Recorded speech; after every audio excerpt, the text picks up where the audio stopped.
Hello students. अब मैंने जो आप इससे पहले की जितनी भी अब वीडियोस बनाई है पॉलिनोमियल्स की, उसमें मैंने अभी तक 3 वीडियोस बनाई हैं और तीनों वीडियोस में मैंने आपको बताया, ज़ीरोज़ का मीनिंग बताया, ज़ीरोज़ ऑफ ए पॉलिनोमियल का क्या मीनिंग होता है और how to find the zeros. उसमें हमने क्या क्या डिस्कस किया, लीनियर पॉलिनोमियल्स किए, क्वाड्रेटिक पॉलिनोमियल्स और क्यूबिक पॉलिनोमियल्स। उनका मैंने फैक्टराइजेशन आपको समझाया।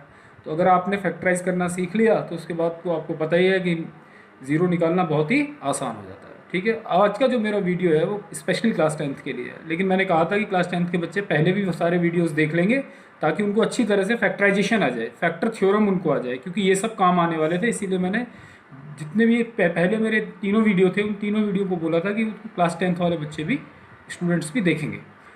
अब आज का टॉपिक है मेरा पॉलिनोमियल्स में क्लास 10th के लिए geometrical meaning of the zeros of a polynomial. इसका ज्योमेट्रिकल मीनिंग क्या है, आप इसको समझाने के लिए, इस कॉन्सेप्ट को समझाने के लिए मैंने एक पॉलिनोमियल ले लिया, let P X is equal to X plus 3।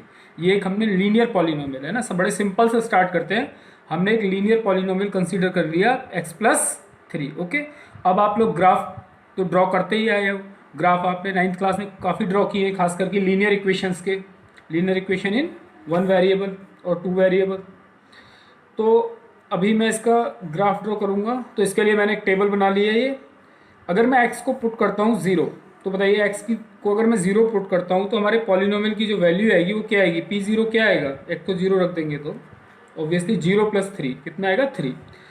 अगर मैं x को -3 पुट कर दूँ, यहाँ पे क्या पुट कर दिया मैंने, x को -3, तो पॉलिनोमियल की वैल्यू क्या आएगी, 0 आएगी। हालांकि 2 ही पॉइंट काफ़ी होते हैं, चलो 1 पॉइंट और लेना चाहते हो मर्जी है आपकी, वरना 2 पॉइंट क्या होते हैं हमारे, काफ़ी होते हैं किसी भी लीनियर इक्वेशन का ग्राफ ड्रॉ करने के लिए। ओके, तो हमारे अब मैंने ये एक्स एक्सिस ले लिया और ये वाई एक्सिस ले लिया।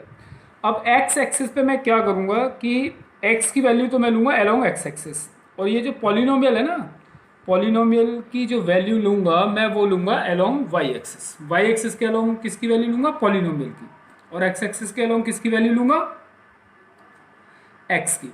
ओके, तो मेरा एक पॉइंट है इसमें, पहला 3x 0 और पी एक्स 3। पी एक्स को मैंने वाई एक्सिस की तरफ लिया है, तो एक पॉइंट है हमारा 0 3 3 0 नहीं, क्योंकि x की जो वैल्यू है वो मैंने किधर ली है, एक्स एक्सिस की तरफ, और पी एक्स की वैल्यू क्या ली है, वाई एक्सिस की तरफ। तो क्या बुक्स वगैरह में y की वैल्यू भी दी है, कहीं कहीं उन्होंने ऐसे समझाया है बुक में कि y is equal to X plus 3 पर, लेकिन क्योंकि आप पिछले जितने भी क्लासेज हैं उन सब में पॉलिनोमियल को पी एक्स से डिनोट करते हुए आए हो, तो मैंने पी एक्स ही लिया यहाँ पर। ठीक है, तो कोई प्रॉब्लम नहीं है। हम लेंगे, पहला पॉइंट आएगा मेरा 0 3, तो x 0 और 3, ये पॉइंट आ गया आपका। देखो पूरे y एक्सिस पे आपको पता है x क्या होता है 0, और पी एक्स यहाँ पर कितना है आपका 3, जिसको हमने y एक्सिस पे लिया, तो ये पॉइंट आ गया आपका 0 3। एक पॉइंट आएगा आपका -3 0, x की वैल्यू -3 और y की वैल्यू कितनी है, यानी कि पी एक्स की वैल्यू कितनी है 0, तो ये पॉइंट आ गया। अब इन दोनों को मिलाते हुए स्केल से मिला देंगे, मैं अपना फ्री हैंड ही मिला रहा हूँ, ये एक लाइन आएगी। अब आप सोचोगे कि लाइन क्यों आई, क्योंकि ये लीनियर इक्वेशन है, तो 100% क्या आएगी, लाइन। आप और 4 पॉइंट और चाहे निकाल के देख लो, आप चाहो तो पी एक्स की जगह पर क्या लिख सकते हो, y। अगर y is equal to X plus 3 लेकर भी आप ग्राफ ड्रॉ करना चाहते हो तो ड्रॉ कर सकते हो, यही वाला ग्राफ आपका आ जाएगा। ओके, अब ये बात ये बताइए कि यहाँ पर ये जो पॉइंट है वो क्या है हमारा, -3 0। ओके, तो पॉलिनोमियल की जो वैल्यू आई वो 0 कब आई, जब x कितना था -3। तो यानी इसका मतलब आपको मैंने पहले भी समझाया हुआ है कि 0 ऑफ द पॉलिनोमियल क्या हुआ, -3। ऐसे भी आप x प्लस 3 को 0 पुट करके देख लो, x की वैल्यू कितनी आएगी -3, या ऐसे -3 को यहाँ पर x की जगह पर -3 पुट करके देखो, -3 प्लस 3 कितना आएगा 0। इसका मतलब है कि -3 is the 0 of the polynomial. ये तो हुआ हमारा एल्जेब्रा, जो एल्जेब्रिक कॉन्सेप्ट है। अब इसका ज्योमेट्रिकल कॉन्सेप्ट क्या है, ज्योमेट्रिकल कॉन्सेप्ट ये है इसका कि आप एक्स एक्सिस पर ये जो कर्व है हमारा, ये जो एक्स एक्सिस पर ये जो लाइन है, ये कहाँ पर इंटरसेक्ट कर रही है एक्स एक्सिस को, -3 0 पर। कहाँ पे इंटरसेक्ट कर रही है, -3 0 पर। तो -3 क्या है हमारा, 0 ऑफ पी एक्स। ओके, तो अगर हमें कहीं पर भी ग्राफ दिया हुआ है तो हम उस ग्राफ को देखकर ये बता सकते हैं कि इसके कितने जीरोज होंगे, और उन जीरोस की वैल्यू क्या होगी ये भी हम बता सकते हैं। अब ये बताओ कि ये जो लाइन है ये एक्स एक्सिस को कितने पॉइंट पे इंटरसेक्ट कर रही है? केवल एक पॉइंट पर। तो कितनी जीरोज होंगी? केवल एक, और वो जीरो क्या है? -3। चाहे तो आप ज्योमेट्रिकली समझ लो और चाहे आप यहाँ से एल्जेब्रिकली भी आप देख रहे हो कि px का जो जीरो है वो कितना है? -3 है। और आप ज्योमेट्रिकली देखो तो ज्योमेट्रिकली का मतलब क्या है कि point of intersection of the line और the curve with x axis. तो कितने पॉइंट पर इंटरसेक्ट कर रही हो? एक पर, ठीक है। अब ज़रूरी तो नहीं है कि सारे के सारे जितने भी पॉलिनोमियल हैं उनका ग्राफ एक लाइन ही हो। भाई जब लीनियर है तो लाइन आएगा, लेकिन लीनियर नहीं है, अगर क्वाड्रेटिक है तब कैसा ग्राफ आएगा? ग्राफ अलग हो सकता है। तो ग्राफ देखकर हम बता सकते हैं, आसानी से बता सकते हैं ग्राफ देखकर कि कितने जीरोज होंगे। अब एक छोटा सा एग्जांपल मैं आपके लिए लेता हूँ। देखिए सपोज कीजिए मैंने ले लिया px is equal to 4, okay, और y इज इक्वल्स टू 4। आप लोगों ने ग्राफ खींचा है, ग्राफ ड्रॉ करना है इसका 2 वेरिएबल में। 9th क्लास में पढ़ा हुआ है 2 वेरिएबल में कैसे ग्राफ ड्रॉ करेंगे। y4 कहाँ पर होगा? 1 2 3 4, ठीक है। ये एक्स एक्सिस, तो ये 1 2 3 4। तो ये जो लाइन होगी ना आपकी, ये आपको y इज इक्वल टू 4 को रिप्रेजेंट करेगी, ये line which is parallel to X axis. x की कोई भी वैल्यू हो, x यहाँ पर देखो कितना है? 0 y 4। यहाँ पे x क्या हो सकता है? मान लो x यहाँ 1 है, 1 4 2 4। x की वैल्यू कोई भी हो, y की वैल्यू क्या होगी? हमेशा 4। तो this is the graph of y is equals to 4 which will be a line parallel to X axis. तो ये हमारी लाइन। अगर मुझसे आपको कोई पूछे कि इसका जीरो क्या होगा, तो एक तो आप एल्जेब्रिकली देखो, एल्जेब्रिकली क्या x की कोई ऐसी वैल्यू है जिसके लिए y 0 आ जाए या px 0 आ जाए? बताओ मैं x की जगह पे क्या रखूँ, इस x की जगह क्या रखूँ कि 0 आ जाए? कुछ भी रख लो आप, कभी भी px की वैल्यू 0 नहीं आएगी, क्योंकि इसमें x एक्सिस है ही नहीं, x की वैल्यू यहाँ है ही नहीं, वेरिएबल x है ही नहीं। तो p0 भी 4 होगा, p1 भी 4 होगा, p2 भी 4 होगा, p3 भी 4 होगा। x की चाहे वैल्यू कोई भी हो, लेकिन पॉलिनोमियल की जो वैल्यू है वो क्या रहेगी? हमेशा 4 रहेगी। ये लाइन से भी आपको पता लग रहा है। तो इसका मतलब ये हुआ कि x की कोई भी वैल्यू पुट करने से पॉलिनोमियल की वैल्यू 0 नहीं आएगी। इसका मतलब इसका कोई भी 0 नहीं होगा। और आप ज्योमेट्रिकली देखो तो मैंने क्या बताया था कि हमको ये देखना होता है कि ये एक्स एक्सिस को कहाँ पे इंटरसेक्ट करेगी। तो क्या ये लाइन एक्स एक्सिस को इंटरसेक्ट करेगी? नेवर, क्योंकि it is a line parallel to X axis, ये कभी भी इसको इंटरसेक्ट नहीं करेगी। तो how many zeros are there? Nil. Number of zeros कोई पूछे तो कितना है यहाँ पर इस केस में? निल। एक तो मैं आपको रटवा भी सकता हूँ, मैं सिंपली आपको बता दूँ जो सबसे आसान काम है कि आपको तो केवल ये देखना है कि एक्स एक्सिस को कहाँ काट रहा है, उसके साथ इंटरसेक्ट कर रहा है, उसके हिसाब से आप बता सकते हो। लेकिन आपके कॉन्सेप्ट खुद के क्लियर होने चाहिए। अगर आपको खुद से ग्राफ भी बता दिया जाए कि आप एक ग्राफ ड्रॉ करो या px इज इक्वल टू 4 है, अगर इसी में पूछ ले 1 मार्क्स में क्वेश्चन आ जाए कि पॉलिनोमियल दे दिया जाए px इक्वल्स टू 4 और पूछा जाए कि फाइंड आउट द ज़ीरो, तो इसमें क्या लिखोगे? There is no zero for this polynomial, क्योंकि x की कोई भी वैल्यू पुट करने से यहाँ पर अगर मैं ये कहता हूँ p0 तो p0 कितना आएगा? 4। p1 क्या आएगा हमारा? 4। p2 कितना आएगा? या -2 कितना आएगा? 4। आप x की जगह, क्योंकि यहाँ इधर x है ही, अगर यहाँ x होता, मान लो 4 + x होता तो x की वैल्यू रखते और हमारी px की वैल्यू अलग अलग आती है, लेकिन यहाँ पर अलग नहीं आएगी, सब सेम वैल्यूज आएंगी। तो हमारा ग्राफ इस तरह का बनेगा और नंबर ऑफ जीरोज क्या होंगी? निल। और ये एक्स एक्सिस को कहीं पर भी इंटरसेक्ट नहीं करेगा। ये सारी चीज़ें मैंने केवल आपको ये समझाने के लिए बताई है कि आप ग्राफ देखकर बता सकते हैं कि इसमें कितनी जीरोज होंगी, कितनी नंबर ऑफ जीरोज होंगी। अब देखिए आपको एनसीईआरटी की बुक है, इससे आपको कुछ क्वेश्चंस बता देता हूँ। जैसे यहाँ पर एक है, ये पॉलिनोमियल लिया है इन्होंने, px की जगह y ले लिया है। आप ध्यान से देखिए, ये आपका पेज नंबर 22 है और आप देख सकते हैं y is equal to 2x + 3 या px is equal to 2x + 3 ले लो। x को -2 रखेंगे यहाँ पर, तो -2 को 2 से मल्टीप्लाई करोगे आप हो जाएगा -4 + 3, तो -4 + 3 -1, तो ये -1 आ गई वैल्यू। x की जगह 2 रखोगे तो 2 2 = 4, 4 + 3 कितना आ जाएगा? 7। और इनको वैल्यू -2 -1 लेकर देखो, यहाँ पर -2 -1 इन्होंने एक वैल्यू ले ली और एक क्या ले ली 2 7, एक्स को 2 और वाई को 7, ये -2 -1 यहाँ आ जाएगी। ये ग्राफ भी दिखाया हुआ है, आप ग्राफ को देखो अच्छे से, इस ग्राफ को यहाँ पर फिगर 2.1 दे रखी है, -2 -1 ये होगी। ग्राफ बनाना सबको आता है, बना के देख लेना 2 7, और एक ये जो लाइन इसमें क्या आएगी हमारी, लाइन आएगी, स्ट्रेट कर्व आएगा, लाइन आएगी। अब आपको कोई लाइन क्यों आएगी, फिर से मैं वही कह रहा हूँ, क्योंकि ये क्या था हमारा एक y = 2x + 3 क्या है, लीनियर इक्वेशन है, ठीक है। लीनियर 2x + 3 क्या है, एक लीनियर पॉलिनोमियल है, तो इसलिए हमारा जो ग्राफ आएगा वो कैसा आएगा, ऑब्वियसली स्ट्रेट लाइन आएगा। अब ये देखो, ये x एक्सिस को कहाँ काट रहा है और y एक्सिस को, तो ये दिया हुआ है ऑलरेडी यहाँ पर, x एक्सिस को कहाँ पे काटेगा, -3/2 0, x की वैल्यू -3/2 होगी तो y 0 होगा। यहाँ पर भी रख के देख सकते हैं आप टेबल में, y = 2x + 3 है ना, यहाँ पर आप x की जगह -3/2 रखो, 2 से 2 कैंसिल हो जाएगा, -3 + 3 क्या हो जाएगा 0, यानी ये x एक्सिस को कहाँ इंटरसेक्ट कर रहा है, -3/2 0। अगर आप ग्राफ अच्छे से ड्रॉ करते हैं ग्राफ पेपर पे, तो अपने आप ही ये पॉइंट पता लग जाएगा कि x एक्सिस को ये यहाँ पे कट कर रहा है और y एक्सिस को 0 3 पर। तो ये बताओ x की क्या वैल्यू पुट करने से y 0 आया, -3/2 पुट करने से। तो ये x की कितनी वैल्यूज आ रही है यहाँ पर, केवल एक वैल्यू, केवल -3/2 के लिए ही y क्या होगा 0, और किसी वैल्यू के लिए नहीं होगा। तो नंबर ऑफ जीरोस कितनी होंगी 1। और वैसे भी आपको पता है एल्जेब्रिकली भी मैं कई बार बता चुका हूँ कि अगर कोई लीनियर पॉलिनोमियल है तो उसमें नंबर ऑफ जीरोस कितनी होती हैं, केवल 1 अगर हैं तो, उससे ज़्यादा। अब जैसे y = 3 था तो आप कहोगे वो भी y = 3 लिया था हमने, px = 3, ठीक है, तो वो कांस्टेंट पॉलिनोमियल था, उसमें कोई नंबर ऑफ जीरोज नहीं होंगी। लेकिन अगर 2x + 3 x + 5 x - 7 कोई भी पॉलिनोमियल है, लीनियर पॉलिनोमियल, तो नंबर ऑफ जीरोज कितनी होंगी आपकी, मैक्सिमम 1। तो आपका ये 1 0 है, देखो यहाँ पर। और कितनी बार इंटरसेक्ट कर रहा है, एक बार, ठीक है। एक और हम देखो पॉलिनोमियल लेते हैं, यहाँ से बता देते हैं। देखो इस पे, इस ग्राफ पर और इस टेबल पे, पहले तो आप इस टेबल पे वो करो, फोकस करो, ये जो हमारी टेबल दे रखी है इसमें,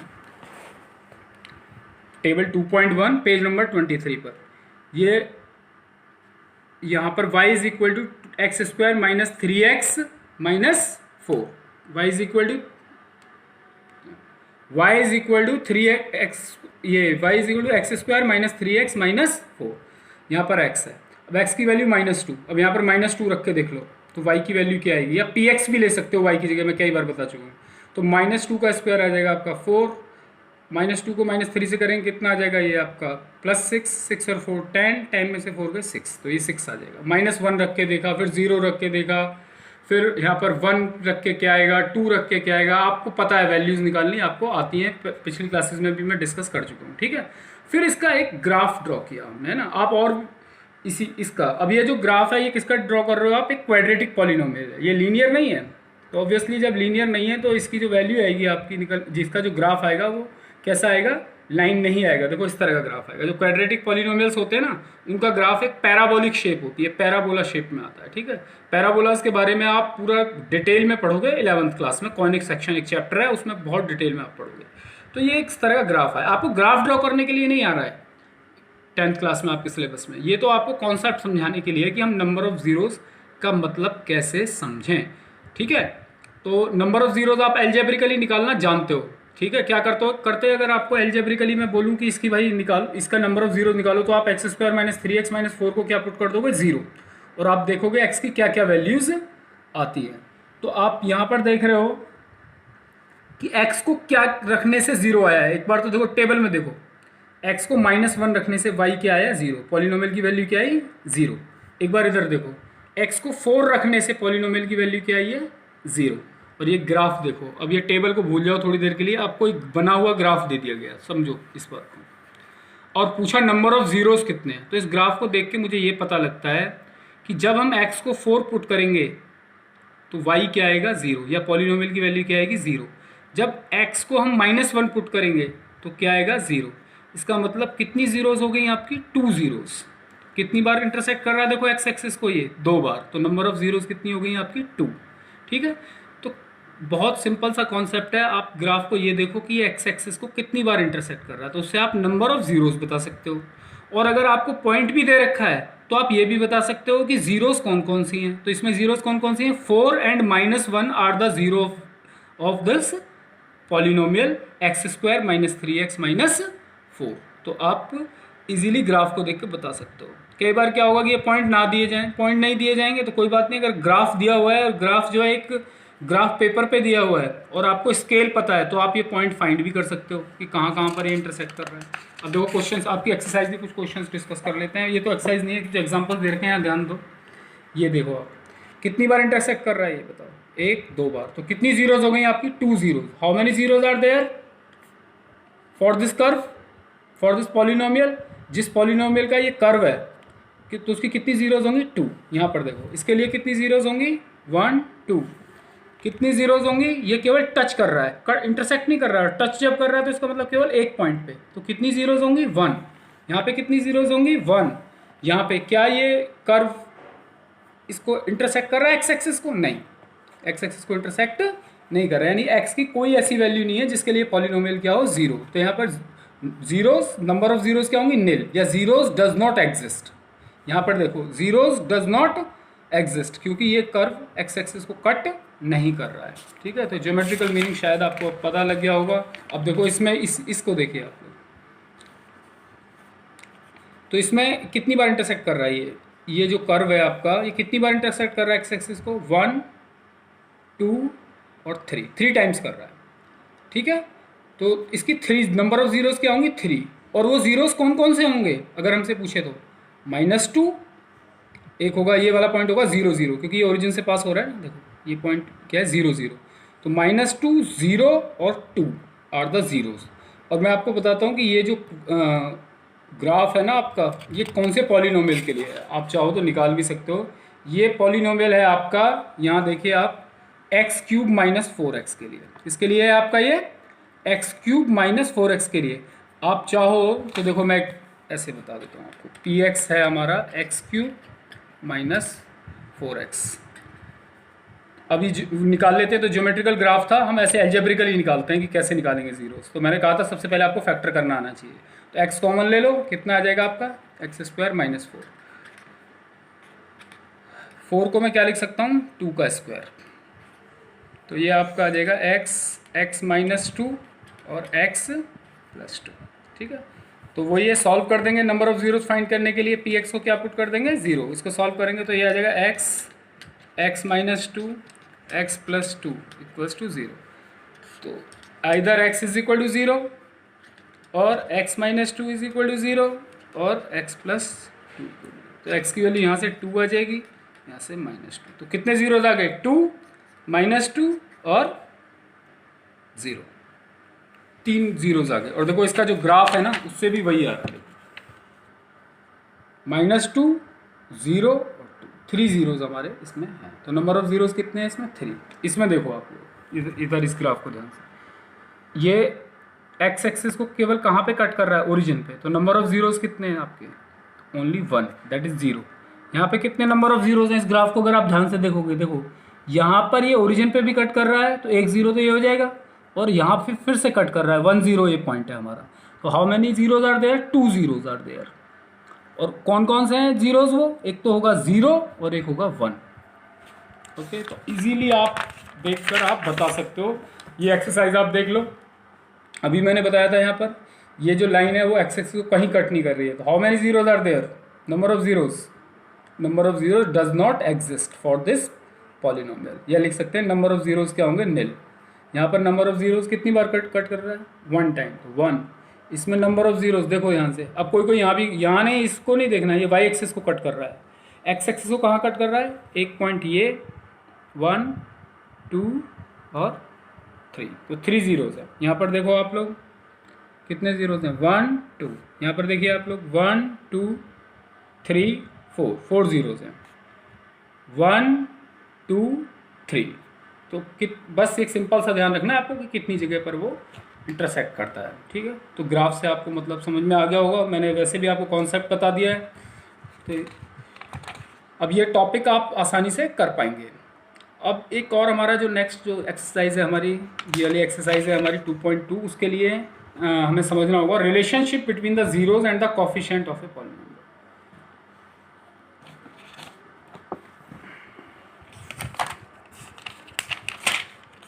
relationship between zeros and coefficient of a polynomial, हमें क्या रिलेशनशिप होती है जीरोस और कोफिशिएंट के बीच में, ठीक है। तो ये जो रिलेशनशिप है वो हम डिस्कस करेंगे क्वाड्रेटिक पॉलिनोमियल्स के लिए। हमारा जो सिलेबस में है वो क्वाड्रेटिक पॉलिनोमियल्स के लिए है, हालांकि क्यूबिक में भी होती है लेकिन वो सिलेबस में नहीं है।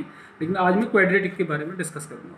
इससे पहले मैं तुम्हें आप लोगों को छोटी सी 2-3 चीज़ें बताऊँगा। जैसे पिछले उसमें भी मैं बता चुका हूँ अपने वीडियोज़ में, क्लासेस में, कि 2x² - 8x + 6 इसको अगर मुझे फैक्टराइज करना है तो ऑब्वियसली ये क्वाड्रेटिक पॉलिनोमियल है।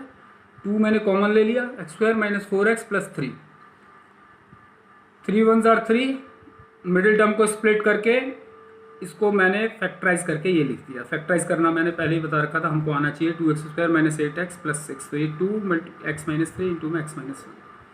फिर मैंने एक और फैक्टराइजेशन किया है, यहाँ ध्यान दीजिए, 2x² - 3 को, तो मैंने 2x² को लिख दिया √2x², और यहाँ पर लिख दिया √3 का। आप सोचोगे यहाँ मिडिल टर्म क्यों नहीं किया स्प्लिट? मिडिल टर्म मैंने पहले ही बताया था, मिडिल टर्म तभी स्प्लिट किया जाता है जब x वाला टर्म हो, तो इसमें x वाला टर्म नहीं है, तो इस तरह से मैंने किया √2 का √2x² कर दिया और -√3 का स्क्वायर। तो इसको फिर मैं a - b और a + b के फॉर्म में। अच्छा, एक और मैंने पॉलिनोमियल है, देखो इसका भी किया है, 3x² + 5x - 2, middle term split करके अगर मैं करता हूँ तो इसका आएगा 3x - 1 x + 2। तो आप ये सब जानते हो, मैंने पिछले वीडियोज़ में भी आपको डिस्कस किया है आपके साथ में कि how to factorise quadratic polynomials. Quadratic polynomials को कैसे फैक्टराइज करते हैं। ओके, अब देखो आप लोग, x², इसका फैक्टराइजेशन हो गया, ठीक है। x² - 16, इसको मैं लिख सकता हूँ x² - 4 का स्क्वायर, तो x - 4 x + 4, तो ये फैक्टराइजेशन कर दिया। अब ये चीज़ें क्यों बता रहा हूँ मैं आपको? मैं इसलिए बता रहा हूँ कि मैं डिराइव कराना चाहता हूँ आपको जो रिलेशनशिप है ना जीरोस के बीच में और कोफिशिएंट्स के बीच में।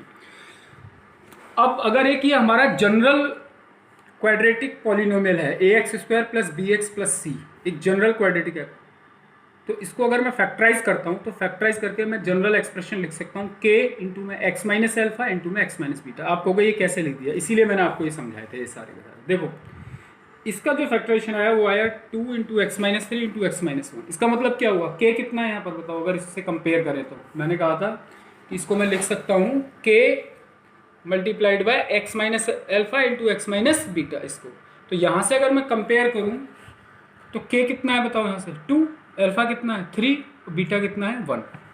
यहाँ पर कंपेयर करूँ तो k into x - α into x - beta से, देखो यहाँ लिख देता हूँ ताकि आपको बार इसको मैं इस फॉर्म में लिख सकता हूँ, k into x - α into x - beta. क्योंकि क्वाड्रेटिक है तो 2 लीनियर फैक्टर तो आएंगे ही आएंगे, साथ में कोई कांस्टेंट भी आ सकता है। तो यहाँ k कितना है बताओ 2, अल्फा कितना है 3, बीटा कितना है 1। इसके लिए बात करें k कितना है बताओ यहाँ पर 1, x - α अगर मैं यहाँ से 3 कॉमन ले लेता तो 1/3 आ जाएगा, ठीक है। तो कुल मिलाकर यहाँ पर कुछ कॉन्स्टेंट्स आएंगे आपके अलग अलग के लिए। यहाँ की बात करें, यहाँ k1 आएगा, अल्फा बीटा, यहाँ पर अल्फा बीटा। तो कुल मिला कहने का मतलब ये है कि कोई भी जो हमारा क्वाड्रेटिक पॉलिनोमियल है उसका फैक्टराइजेशन इस फॉर्म में आ जाएगा, किसी का भी। वहाँ अल्फा और बीटा की वैल्यू पॉजिटिव भी हो सकती है, नेगेटिव भी हो सकती है। k की वैल्यू कोई भी रियल नंबर हो सकती है, 1/2, 1/3, 2, 7, -1। आप कोई भी पॉलिनोमियल ले लो, उसका फैक्टराइजेशन कर लो, आप देखो इस फॉर्म में लिख सकते हो, किसी को भी लिख सकते हो, ठीक है।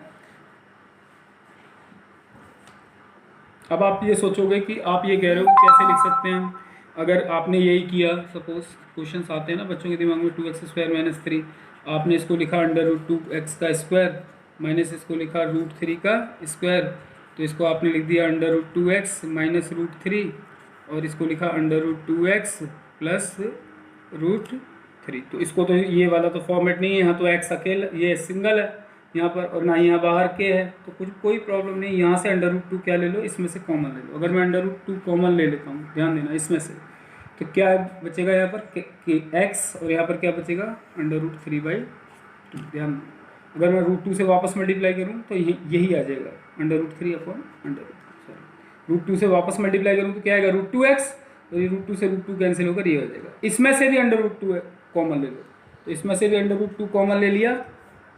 थोड़ा कॉन्सेप्ट है ये सारी चीज़ें, ताकि आपको रटना ना पड़े। ये √2 कॉमन ले लिया x, और यहाँ पर क्या आ जाएगा +√3/√2। अब ध्यान देना, √2 को √2 से मल्टीप्लाई करेंगे 2 आ जाएगा, ये आ जाएगा x माइनस, इसको लिख सकता हूँ √3/2, और इसको लिख सकता हूँ x + √3। अब चाहो इसको मल्टीप्लाई कर लो, वापस आपका यही आएगा। यानी इसको फैक्टराइज करके मैंने ऐसे लिख दिया। तो देखो ना आप लोग, k क्या आ गया बताओ 2, अल्फा कितना आ गया √3/2, बीटा कितना आ जाएगा -√3/2। कोई भी क्वाड्रेटिक पॉलिनोमियल, बस इतना सा कॉन्सेप्ट समझाने के लिए मैंने इतनी चीज़ें आपको बताई हैं, समझाई हैं कि किसी भी क्वाड्रेटिक पॉलिनोमियल का जो फैक्टराइजेशन है वो इस फॉर्म में किया जा सकता है। अब इससे क्या होगा, अगर इस फॉर्मेट में किया जा सकता है, वेयर अगर मैं इसको इस फॉर्मेट में आपने क्या कर लिया, इसको फैक्टराइज कर लिया। अब मैंने जैसे इसको इस फॉर्म में क्या कर लिया, फैक्टराइज कर लिया, और हमें जीरोस फाइंड करनी हो तो क्या करते हैं, हम इसको क्या पुट कर देते हैं, जीरो पुट कर देते हैं। 2x² - 3 को क्या पुट कर देंगे, जीरो।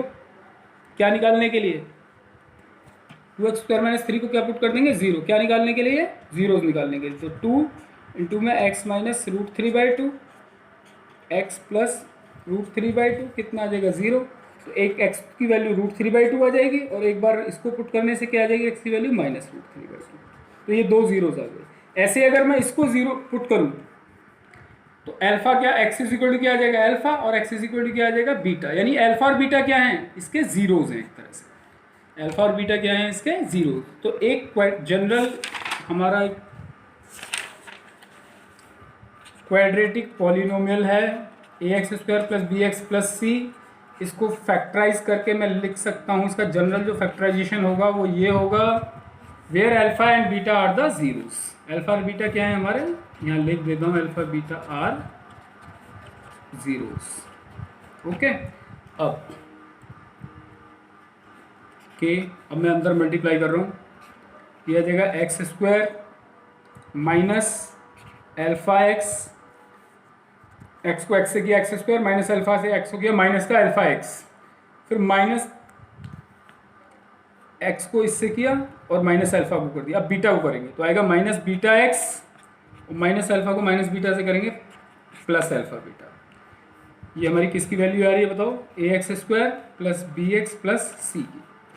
अब k यहाँ से x², अगर मैं यहाँ से माइनस क्या ले लेता हूँ कॉमन, तो ये आपका अल्फा प्लस बीटा, और x भी कॉमन ले लेता हूँ, minus alpha plus beta into x plus alpha into beta. Okay, अब एक काम और करते हैं, अंदर मल्टीप्लाई करते हैं k से, तो ये आपका आ जाएगा kx² माइनस k से अंदर मल्टीप्लाई करें तो kx alpha plus beta plus k into alpha beta. Okay, ये हमारा आ गया ax² + bx + c।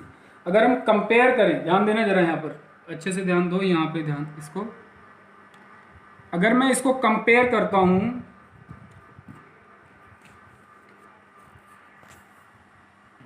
अब इसको मैं कंपेयर करूं तो x² का कोफिशिएंट यहाँ पर क्या है, k, और यहाँ पर x² का कोफिशिएंट क्या है, a।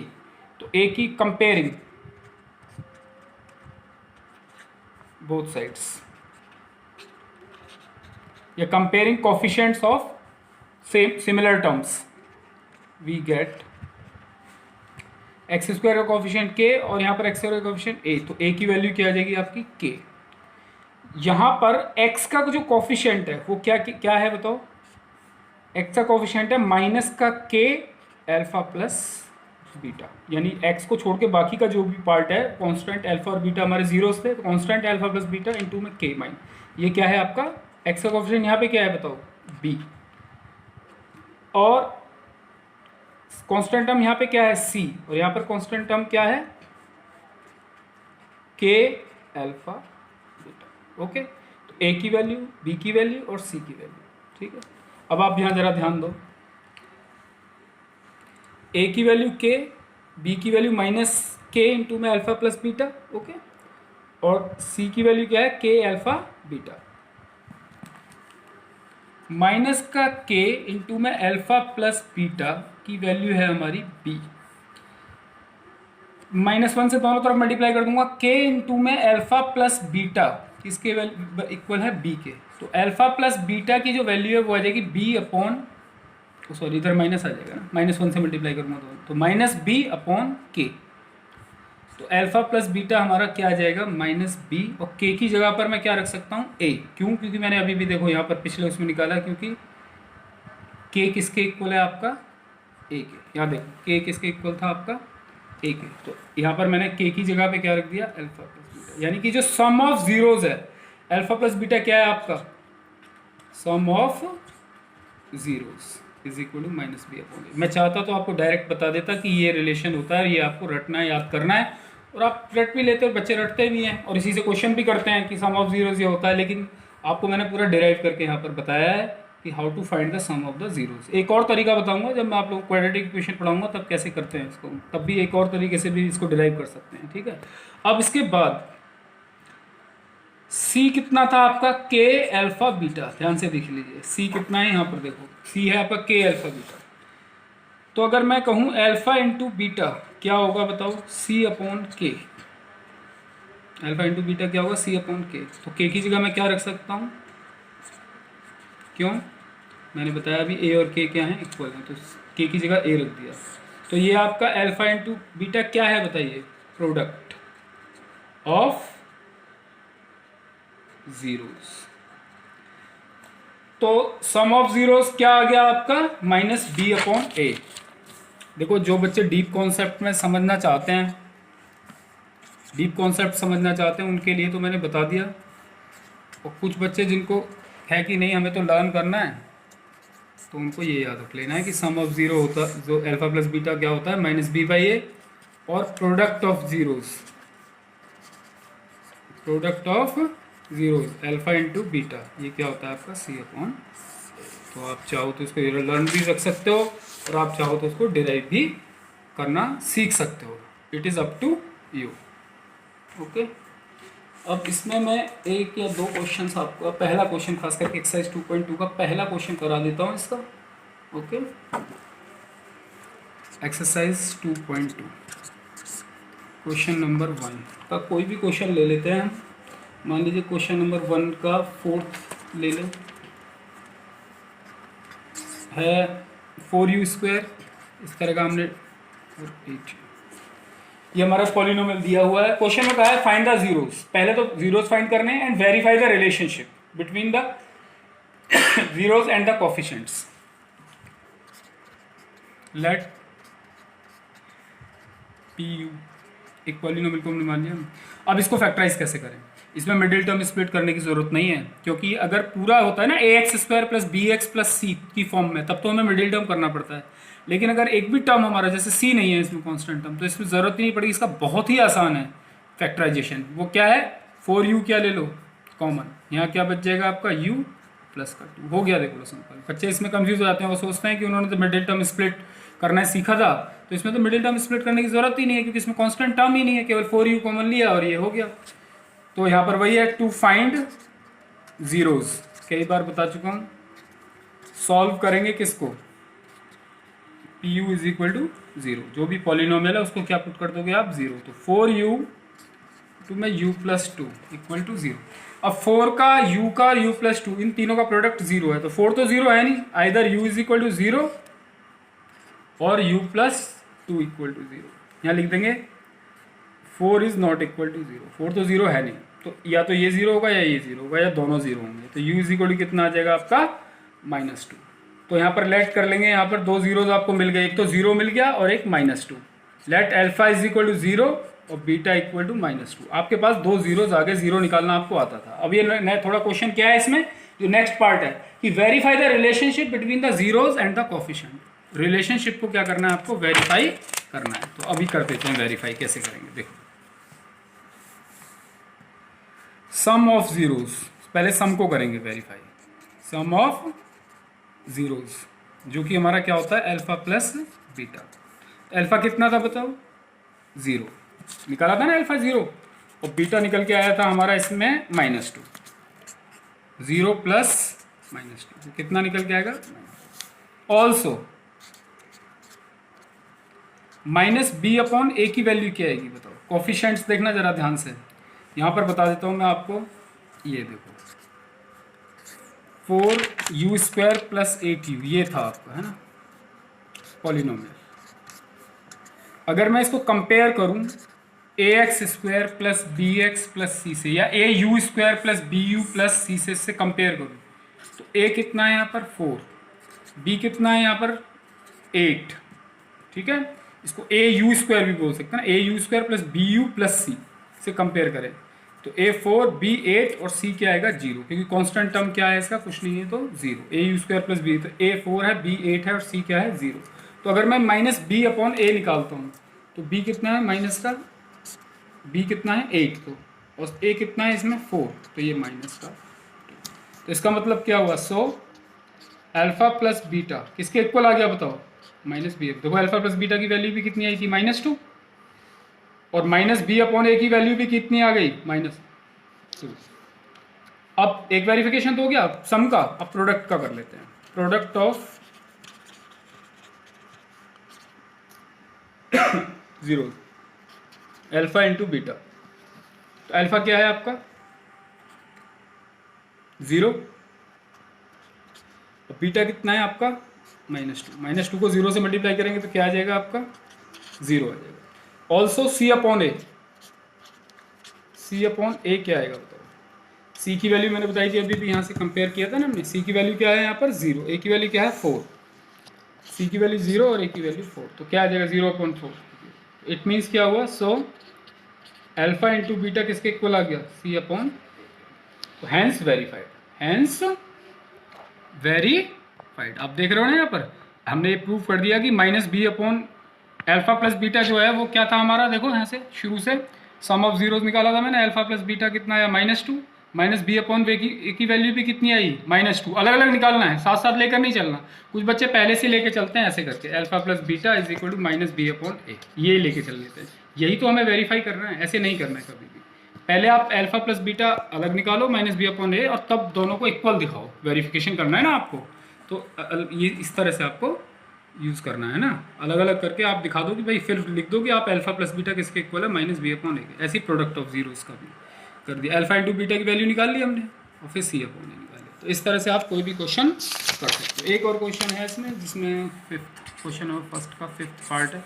अब इसमें दिया हुआ है t² - 15, इसमें लेट पी टी मान लो, जैसे वहाँ पी यू माना था ये। अब इसके फैक्टराइजेशन कैसे होगा, इनमें थोड़ा ऑब्वियसली 15 हमारा परफेक्ट स्क्वायर नहीं है, 16 होता तो 4 का स्क्वायर लिख देता, लेकिन नहीं है तो क्या करूँगा, 15 का स्क्वायर लिख दूंगा। मैंने कहा था बीच में मिडिल टर्म हमारा है नहीं, टी वाला टर्म नहीं है, तो मिडिल टर्म स्प्लिट करके तो होगा ही नहीं है। तो t - √15 और t प्लस √15, तो फिर सॉल्व कर देंगे ऑब्वियसली टू फाइंड जीरोज,